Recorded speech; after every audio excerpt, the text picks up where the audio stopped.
Now we're bringing together the energy system, the industrial system, and the ecosystem to really answer questions we've never been able to answer before.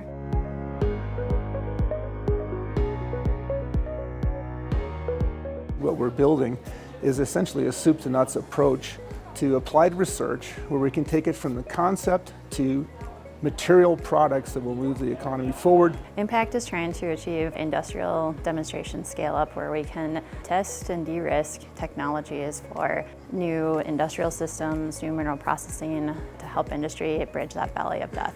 The valley of death is where we go from lab scale to pilot scale to commercial scale. Impact is really trying to understand how do we utilize the materials we have. That includes the materials we throw away, the ore bodies that are available to us, and also the secondary waste materials that are in a lot of our mine sites. How do we make use of those so that we can have the materials for tomorrow? The integration part of it is what we really bring to the table. It's not enough to just have the single technology where you can test it and even test it to failure. It's how does it play with all the other systems when it's actually integrated at the commercial scale. National Lab of the Rockies partners with the National Resources Research Institute to form this powerful alliance where we can go from just a nugget of an idea to scale and commercialization across industrial systems. That's pretty unique in the lab system.